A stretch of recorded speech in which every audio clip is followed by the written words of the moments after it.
क्या होगा अगर कैंग द कॉन्करर, थॉर और थैनोस के बीच में फाइट हो जाए तो कौन जीतेगा? और इन तीनों में से सबसे पावरफुल कैरेक्टर कौन है? एमसीयू का नया multiverse level threat Kang the conqueror, Asgard का गॉड ऑफ थंडर थॉर या मैड टाइटन थैनोस? तो ये वीडियो बहुत ही इंटरेस्टिंग होने वाली है, इसलिए इसे बिल्कुल भी स्किप मत करना और एंड तक जरूर देखना ताकि तुम कुछ भी मिस ना करो। तो कैंग, थॉर और थैनोस तीनों अपनी सुपर पावरफुल और सुपर डिस्ट्रक्टिव स्ट्रेंथ की वजह से मोस्ट पावरफुल कैरेक्टर्स में से एक है और बहुत ही कम ऐसे कैरेक्टर्स हैं जो एक्चुअली उन्हें हरा पाए। तो सबसे पहले बात कर लेते हैं कैंग वर्सेस थॉर की और जानने की कोशिश करते हैं कि इन दोनों में से ज्यादा पावरफुल कौन है। बात करें कैंग की, तो कैंग एक नॉर्मल ह्यूमन बीइंग है जिसका नाम नथानियल रिचर्ड है और उसकी स्टोरी शुरू होती है आज से लगभग 900 साल बाद फ्यूचर में। तो कैंग की स्टोरी बहुत कॉम्प्लिकेटेड है जिसमें timeline, time travel, multiple Kang के बहुत सारे वेरिएंट्स और कैंग काउंसिल जैसी बहुत सारी चीजें हैं। तो कैंग 13th सेंचुरी में पैदा हुआ एक नॉर्मल ह्यूमन बीइंग है जिसका असली नाम नथानियल रिचर्ड्स है और जैसा कि तुम्हें नाम से ही पता लग रहा होगा ये फैंटास्टिक फोर के रीड रिचर्ड्स की फैमिली को बिलोंग करता है, जो कि अभी तक पूरी तरह से कंफर्म नहीं है क्योंकि कॉमिक्स से बहुत सारे ऐसे इंसिडेंट भी हुए हैं जिससे पता लगता है कि ये शायद डॉक्टर डूम से रिलेटेड है, जो कि अभी तक क्लियर नहीं है। और खुद कैंग को भी ये पता नहीं होता कि एक्चुअल में उसके एंसेस्टर्स कौन है, जिसके बाद वो अपने पास्ट और रिचर्ड टाइटल पे रिसर्च करना शुरू करता है और उसे पता लगता है अर्थ 616 के फैंटास्टिक फोर और डॉक्टर डूम के बारे में। और इसी दौरान उसे अपने पूर्वजों की एक टाइम मशीन भी मिलती है और वो अपने सभी सवालों का जवाब जानने के लिए पास्ट में जाने का डिसीजन लेता है और गलती से पहुंच जाता है एंशिएंट इजिप्ट में। और फिर वो वहां से वापस आने अपनी आइडेंटिटी के बारे में पता लगाने के बजाय वहीं पर रहने का डिसीजन लेता है और वहीं पे अपनी आइडेंटिटी को चेंज करके पूरे इजिप्ट को कैप्चर करके वहां का फैरो बन जाता है, जो कि वहां के लोगों के लिए गॉड की तरह था क्योंकि वो फ्यूचर से आया था और बहुत सी ऐसी चीजों के बारे में जानता था जिसे उस टाइम के लोग सोच भी नहीं सकते थे। और वो पास्ट के सभी इवेंट्स, टाइमलाइन और आगे क्या होने वाला है सब कुछ जानता था। और नथानियल रिचर्ड्स वहां पे आराम से रह रहा था जब तक फैंटास्टिक फोर की टीम वहां पे नहीं आ जाती टाइमलाइन को सेव करने के लिए। और क्योंकि नथानियल के पास कोई भी सुपर पावर्स नहीं थी इसलिए वो फैंटास्टिक फोर की टीम से बहुत ही आसानी से हार जाता है। और ये बात याद रखना कि वो अभी तक कैंग द कॉन्करर नहीं बना है और ना ही उसके पास अपना कोई फ्यूचर का अटैक और फ्यूचर की वेपन्स है, जिसके बाद नथानियल अपनी टाइम मशीन में बैठकर 13th सेंचुरी में जाने की ट्राई करता है। पर क्योंकि ये टाइम मशीन उतनी भी परफेक्ट नहीं थी और बहुत ही पुरानी थी इसलिए वो गलती से पहुंच जाता है करंट टाइमलाइन में जहाँ पे एवेंजर्स, फैंटास्टिक फोर और डॉक्टर डूम थे, जिसके बाद वो डॉक्टर डूम के साथ मिलकर अर्थ को कॉन्कर करने का प्लान बनाता है। बट स्टिल क्योंकि नथानियल के पास कोई भी सुपर पावर्स नहीं है, ना ही उसके पास अभी तक उसका फ्यूचर का कोई अटैक है और ना ही अभी तक वो कैंग द कॉन्करर बना है, वो एवेंजर से बहुत बुरी तरह से हारता है। एंड देन अगेन फिर से एक शर्मनाक हार के बाद नथानियल फिर से अपने टाइम मशीन में बैठकर अपने 13th सेंचुरी में जाने की ट्राई करता है। बट स्टिल उसकी टाइम मशीन उतनी परफेक्ट नहीं है और पता नहीं क्या ही है, वो फिर से टाइम स्टोन के चलते हमारे टाइम से 2000 साल आगे और अपने टाइम से 1000 साल आगे पहुंच जाता है 14th सेंचुरी में। और जब वहां पर पहुंचता है तो वो देखता है कि सभी मशीनों और ह्यूमंस के बीच में वॉर चली हुई है और पूरी ह्यूमैनिटी खत्म होने वाली है। क्योंकि ये मशीन उनके टाइम की नहीं थी बल्कि पास्ट की थी, इसलिए 14th सेंचुरी में किसी को भी ये पता नहीं था कि इन मशीनों को कैसे यूज करना है। और क्योंकि नथानियल पास्ट से आया था और ये सभी मशीन्स उसी के टाइम की थी इसलिए वो इन सभी मशीन्स को यूज करना जानता था और वो इन सभी मशीन्स को बंद करके वॉर को रोकने की बजाय इन मशीन्स का यूज करके खुद को अपग्रेड करता है, अपने लिए एक आर्मर बनाता है और 14th सेंचुरी की पूरी अर्थ को ही कॉन्कर कर लेता है, जिसके बाद वो अपने लिए एक नई आइडेंटिटी लेता है और नथानियल रिचर्ड्स से बन जाता है कैंग द कॉन्करर। पर वो यहीं पे नहीं रुकता बल्कि अपने टैक और टाइम ट्रैवल का यूज करके वो उस टाइम की पूरी गैलेक्सी को कॉन्कर कर लेता है। और इसके बाद की कैंग की स्टोरी में इतना ज्यादा टाइम ट्रैवल है कि उसे मास्टर ऑफ टाइम भी कहा जाता है और इन सब टाइम ट्रैवल की वजह से उसके बहुत सारे वेरिएंट्स भी हैं। और अगर किसी फाइट में कैंग हारने वाला होता है तो वो टाइम ट्रैवल करके पास्ट में चला जाता है और अपने पास्ट वाले वेरिएंट को बताता है कि कैसे वो इस फाइट को हारने वाला था और क्या करके वो इस फाइट को फ्यूचर में जीत सकता है। इसके अलावा मल्टीवर्स में काउंसिल ऑफ कैंग भी है जिसमें मल्टीवर्स के सभी कैंग है और वहीं पर है एक सुप्रीम कैंग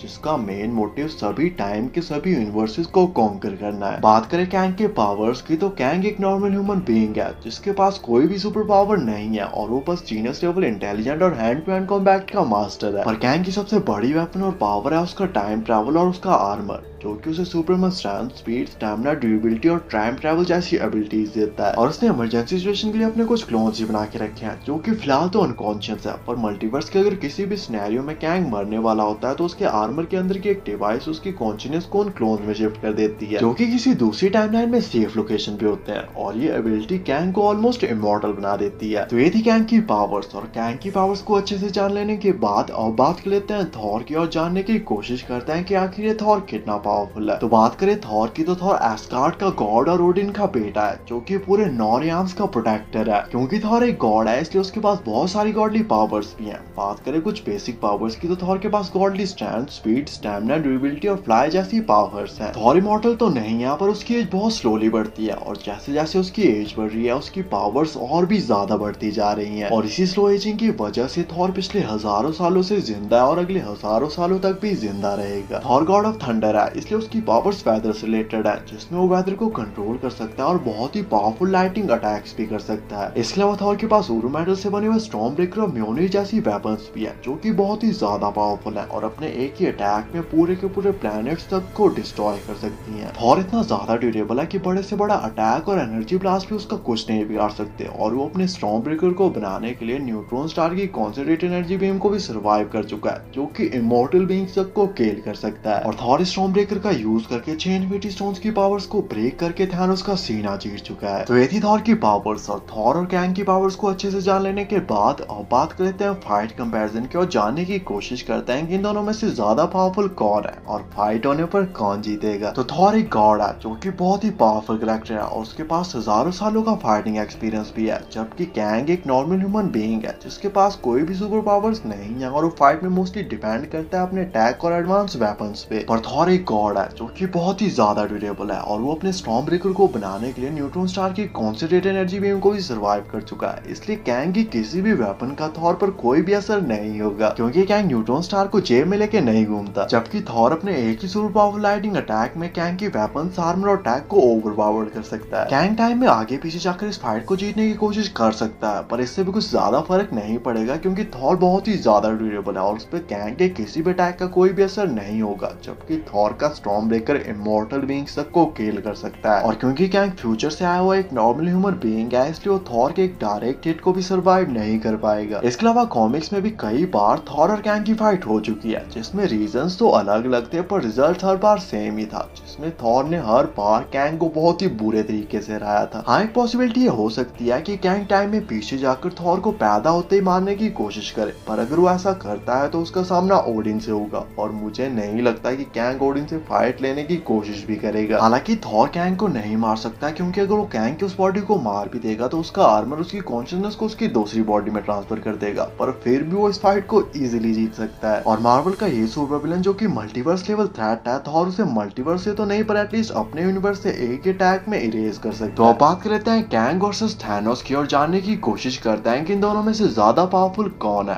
बात करें थैनोस की, थैनोस एक मैड टाइटन है जिसके इरादे तो नेक थे, पर उसका करने का तरीका किसी को ज्यादा खास पसंद नहीं आया, और वो यूनिवर्स में बैलेंस बनाने के लिए वर्ल्ड की हाफ पॉपुलेशन को मारना चाहता था। बात करें कुछ बेसिक पावर्स की, तो थैनोस के पास superman strength, speed, stamina, durability, genius level intelligence और इमॉर्टैलिटी जैसी पावर्स हैं। मतलब वो फाइट के दौरान तो मर सकता है, पर एजिंग के थ्रू बूढ़ा होकर कभी नहीं मर सकता। इसके अलावा उसके पास एक्सीलरेटेड हीलिंग भी है, जो कि एक अल्टीमेट किलिंग मशीन है, और उसने बहुत सारी लड़ाइयों में लाखों प्लैनेट्स के करोड़ों लोगों को मारकर उन्हें कॉन्कर किया है, वो भी बिना किसी इन्फिनिटी स्टोन के। और अगर उसे इन्फिनिटी स्टोन्स भी दे दिए जाएं तो उसकी पावर्स कई हजार गुना तक बढ़ जाती हैं, और वो पूरे के पूरे यूनिवर्स को एक ही सेकंड में डिस्ट्रॉय करके नए यूनिवर्स को क्रिएट भी कर सकता है, जो कि वो एंड गेम में करने भी वाला था, क्योंकि वो समझ चुका था कि इंसान पुरानी बातों को याद कर कर रोते रहते हैं और अपने जख्मों को चाटते रहते हैं, और वो कभी भी डेवलप होकर आगे नहीं बढ़ सकते और ना ही डेवलप होना डिजर्व करते हैं। इसलिए बेस्ट आइडिया था एक नया यूनिवर्स क्रिएट करके वहाँ का गॉड बनना, और वहाँ पर सभी चीजों को परफेक्टली अपने हिसाब से बैलेंस करना,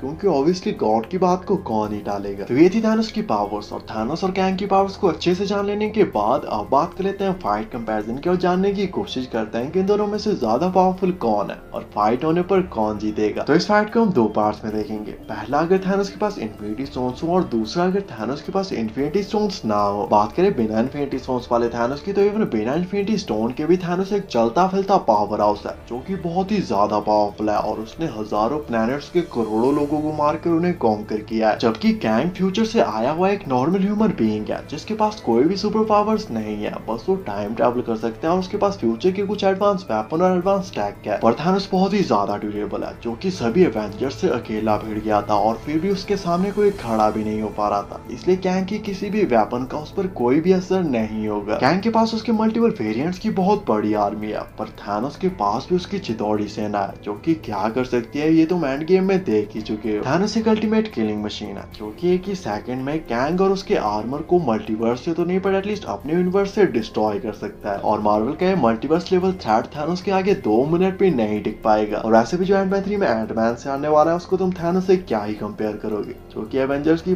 पूरी टीम से अकेला भिड़ गया था। और अगर थानोस को सभी इन्फिनिटी स्टोन्स भी दे दिए जाए तो वो सिर्फ एक चुटकी बजाकर कैंग और उसके सभी वेरिएंट्स को एक ही सेकंड में एग्जिस्टेंस से इरेज कर सकता है। इन दी एंड कैंग ना ही थानोस को मार सकता है ना ही उसे हरा सकता है, जबकि थानोस कैंग को मार भी सकता है और उसे हरा भी सकता है। इसलिए थानोस इस फाइट का एक अल्टीमेट विनर होगा और फाइट में चाहे जो भी हो इन दी एंड जीतेगा थानोस ही। हाँ, एक पॉसिबिलिटी ये हो सकती है कि कैंग टाइम में पीछे जाकर बेबी थानोस को ही मार दे, पर इस सिनेरियो में थानोस और कैंग की कभी फाइट ही नहीं होगी। इसलिए अगर कैंग ऐसा नहीं करता और मल्टीवर्स या फ्यूचर में कभी इन दोनों के बीच में फाइट होती है तो थानोस इस फाइट का एक अल्टीमेट विनर होगा। बाकी आपके हिसाब से इस फाइट का और क्या पॉसिबिलिटीज हो सकती है और नेक्स्ट वीडियो किस टॉपिक पे बनानी चाहिए, कमेंट करके जरूर बताना। ऐसी अमेजिंग वीडियोस के लिए चैनल को सब्सक्राइब कर देना एंड थैंक्स फॉर वॉचिंग।